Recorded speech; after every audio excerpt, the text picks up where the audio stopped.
हम आने से तुम्हें स्लोगन शॉटिंग करेंगे, तो हम बोले तो वो तो गुजरात से आया स्लोगन शॉटिंग करने के लिए, इधर का लोकल गुजराती नहीं है जो फेसबुक में लाइक कर रहा था। मैंने देखा, मेरे को पास भेजा फेस। लेकिन आप बोलो हमारा कोई एरिया है, हम एक सेकंड में बोलेगा तो कॉल इंसिडेंट से हम 10,000 लेके घर में खड़ा था। तो मैं नाम नहीं बताएंगे।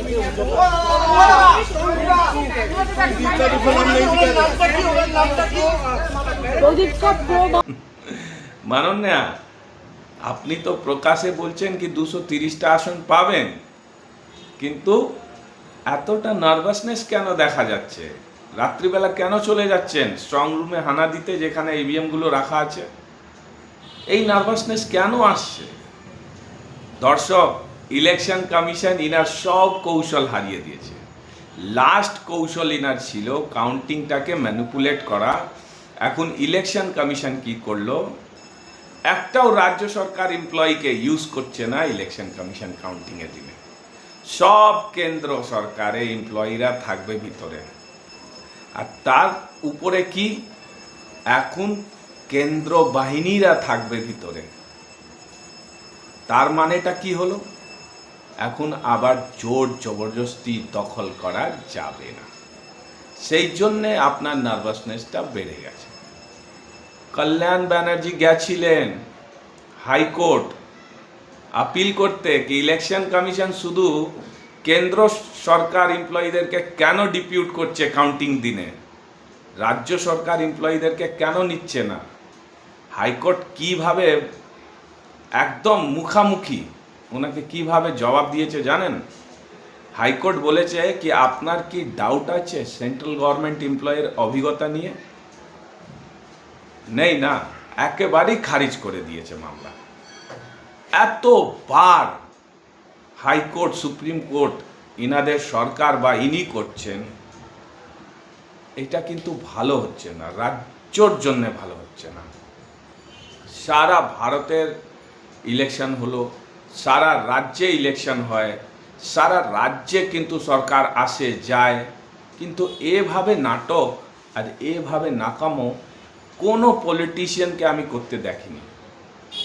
আমি জানি ইলেকশনের ফলাফল পরে আপনি কি বলবেন? ইলেকশনের ফলাফল পরে বলবেন কি মানুষ আপনাকে হারায়নি, আপনাকে Gyanesh Kumar, election commission, BJP আর কেন্দ্র বাহিনী মিলিয়ে আপনাকে হারিয়ে দিয়েছে। এটা খুবই লজ্জার বিষয় দর্শক, এটা খুবই লজ্জার বিষয়। আমি জানি উনি হারের পর চলে যাবেন সুপ্রিম কোর্ট, চ্যালেঞ্জ করবেন, অনেক কিছু হবে এই রাজ্যে, কিন্তু আপনাদেরকে বলে দিচ্ছি 4 তারিখ কোনো ভায়োলেন্স হবে না।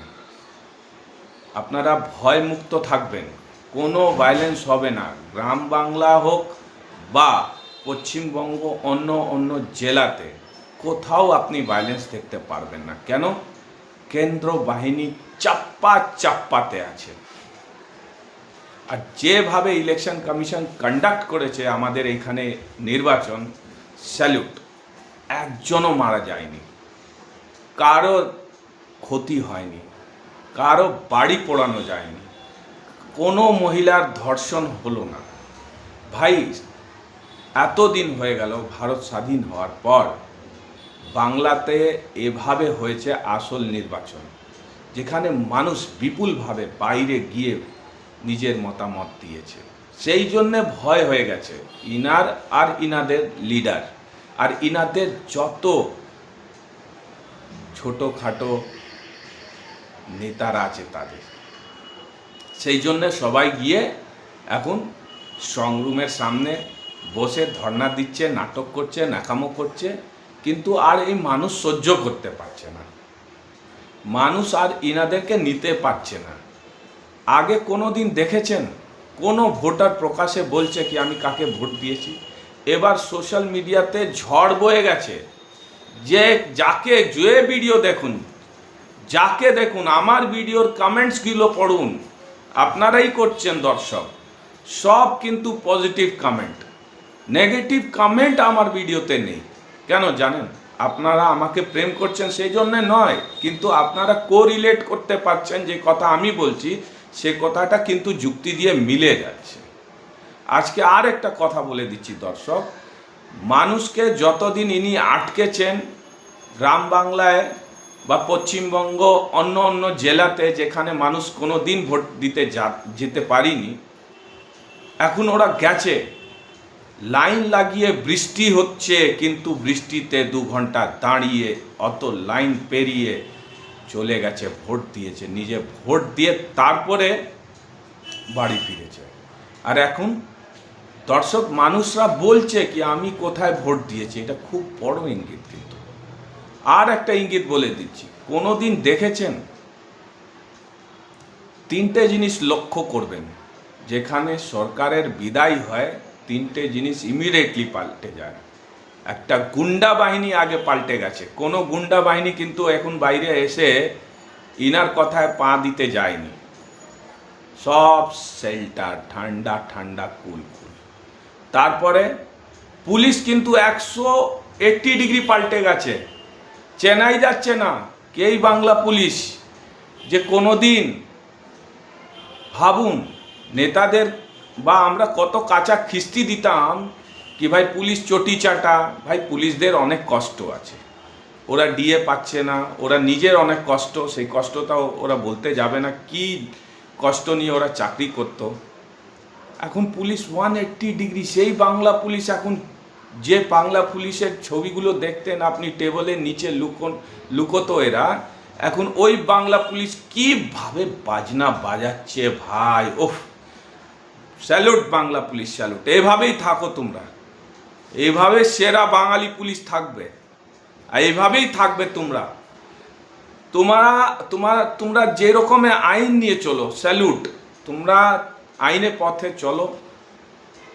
আমি এইটাও বলবো বিজেপিও এলে কিন্তু চটি চাটতে যাবে না, বিজেপিও এলে ওদের মানে গায়ে তেল মাখাতে যাবে না ভাই। তোমরা হচ্ছ আইনের পথে হাঁটার লোক, তোমরা আইন নিয়ে কথা করবে, আইনের পথে হাঁটবে। মানুষ জনগণ সেই দেখতে চায়, জনগণ দেখতে চায় কি বাংলা পুলিশ যেরকম দারুণ বিপুল ভালো কাজ করেছে। এবার স্যালুট, বুক ফুলিয়ে বলছি, আমার বাংলা পুলিশকে স্যালুট, 4 বার সকাল উঠে বিকেল উঠে আমি স্যালুট করব, এত ভালো কাজ করেছে।